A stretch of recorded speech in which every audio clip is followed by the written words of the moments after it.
Trending pa rin ang post ng isang sikat na batang content creator na si Alexis Vines. Tungkol ito sa mga balikbayan box na di umano binibenta online. Of course, marami yung mga OFW katulad ko ang affected at nasaktan sa nangyari.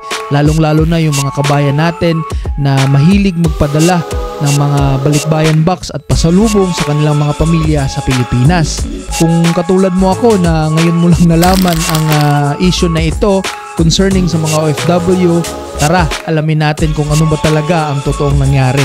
Meron nga ako nakitang isang post na meron daw mga balikbayan box na hindi na daw nakiklaim na mga pinapadalhan. So, ibig sabihin mga taon na daw nandun yung mga balikbayan box tapos wala daw nagkiklaim. Tapos habang nagbabasa ako ng comment section sa baba, yun pala mga balikbayan box na hindi nakiklaim na mga taon na or dekada na, ibinagbebenta na pala siya. Kaya naman agad-agad ko nga hinanap at naghanap talaga ako kung saan nga makakabili nga ng mga balikbayan box na hindi na na-unclaim. Kasi curious nga ako kung bakit nga hindi kinuha yun. Pati titigan nga natin kung ano nga yung mga laman na yun. Sa unang bahagi pala ng video ni Alexis, magkakaroon na talaga tayo ng idea kung bakit nabenta online ang mga balikbayan box.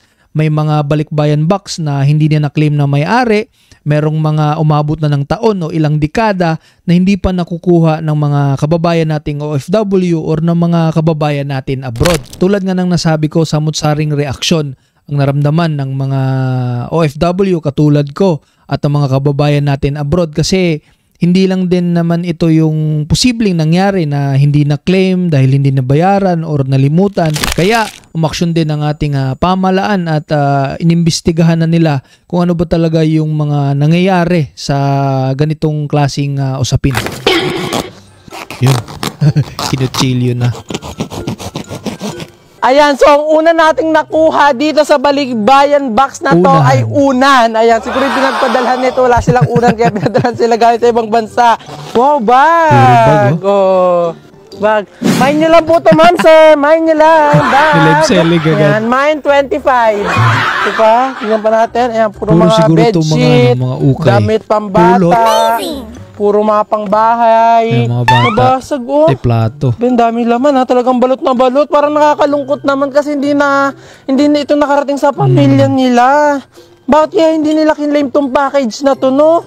Nakakalungkot isipin kung hindi man makakarating yung mga balikbayan box sa pinto ng ating mga bahay. Kasi para sa akin, ang balikbayan box isa itong simbolo ng pagmamahal ng isang OFW or ng isang kababayan natin sa abroad para sa kanyang pamilya. Ang balikbayan box, isa itong simbolo kung bakit ng ibang bansa ang isang Pilipino, kung bakit nakipagsapalaran sa ibang bansa para mabigyan ng kinabukasan ng kanyang mahal sa buhay. Ang balikbayan box kasi, dugo at pawis yan ng isang OFW. Ilang buwan niya yung pinaghandaan, ilang buwan niya yung pinag-ipunan, ilang buwan niya yung binadgetan para lang yan maipadala sa Pilipinas para sa kanyang mga mahal sa buhay.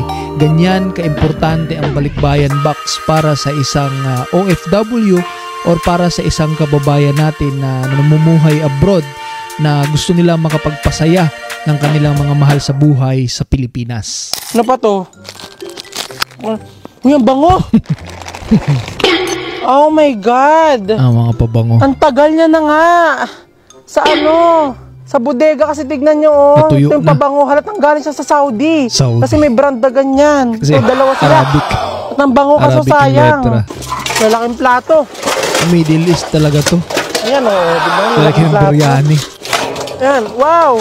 Dami. Sa parting ito ng video ni Alexis, medyo na-realize ko na yung balikbayan box pala parang nanggaling sa Middle East. Kasi dahil dun sa pabango na yung lettering nga dun Arabic, tapos yung sa malaking plato na stainless, yun yung mga ginagamit dito na lagayan ng biryani, ng mga karuf, yan, ng mga pagkaing Arabo at mga ibang lahi. So sabi ko, Middle East to ah. Tapos sa pag-research ko sa social media, from Facebook to YouTube to TikTok, nakita ko sa post ng GMA News, Jessica Soho ata yun, panoorin nyo na lang, ilalagay ko na lang sa baba yung link. From Kuwait pala yung balikbayan box na yan. So napapansin ko dito sa ina-unbox nga natin na balikbayan box na to. Kanina pa ako naghahalongkat dito at nagtataka ako Bakit walang laman na tsokolate? Yan, kung makikita nyo dito sa loob. Tsokolate pa yan, puro lang damit yung loob, nasa loob. Pati puro ano nga yan, puro Damit. mga baso, ganun. Di ba kapag mga balikbayan Damit sa box, bahay. may mga tsokolate yan, kasi ilang beses na ako nakararas ng balikbayan box. Pati may mga kaibigan ako na pinapadala ng balikbayan box, talagang hindi nawawala ang tsokolate. Bakit dito walang tsokolate kahit isang piraso? Ba't kaya walang tsokolate, no? Ayan na, naghahanap na si Alexis ng tsokolate kasi nga sa balikbayan box na nabili niya, walang tsokolate, which is true naman kasi 'di ba minsan pag nagpapadala talaga tayo ng mga balikbayan box may kasamang tsokolate na talaga yan. Pero Alexis, isipin mo na lang kung nagkaroon ng tsokolate diyan at taon or ilang years, 5 years, 10 years na yung hindi naka-claim, for sure yung tsokolate na makukuha mo diyan expired na. Kaya din siguro hindi na din nag-claim yung may-ari kasi siguro ukay-ukay, ganun. Kasi kung sabihin nating talagang may mga valuable na mga bagay doon, yung talagang mga gadget, mga brand new, mga mamahaling sapatos, talagang pagtutuunan ng pansin ng mga may-ari na kunin talaga yung mga balikbayan box. Pero nakakatuwa din kasi para lang sa kaalaman ng lahat, dito kasi sa Kuwait, may mga kababayan tayong nangungulekta ng ukay-ukay. It's either pampasalubong or gagawin nilang negosyo sa Pilipinas. Kasi dito sa Kuwait, sa tinatawag naming Haraj, yung ukay-ukay, marami talagang mga damit, mga gamit sa bahay na magaganda pa talaga, pero dito tinatapon na lang nila. Kung gusto mong panoorin yung full video ng pag-unboxing ni Alexis sa balikbayan box na binibenta online, panoorin mo yan sa kanyang Facebook page. Yan, doon ko kasi yan nakita. Habang nagre-research din ako sa social media, sa TikTok, lalong-lalo na sa TikTok, nakita ko itong isang kilalang social media influencer din dito sa bansang Kuwait at dito sinabi niya kung ano ba talaga yung totoong nangyari sa balikbayan box na nakuha ni Alexis. Isa pong unpaid balikbayan boxes. Ibig po sabihin mga kabayan, ito Hindi pong kabayan nabayaran na natin ay cargo nagpadala box. po sa naturang company at sa naturang cargo company at ito po ay nag-down payment lamang po siya at yung dumating na po sa Pilipinas ang container Installment nga. ay inabisuhan na po siya ng agent o ng company na bayaran na po ng fully payment. Pero sa malungkot na pagkakataon ay ito pong kababayan natin ay nag-refuse na po na bayaran dahil nga po ay wala po daw siyang pangbayad or wala pa po siyang perang pangbayad.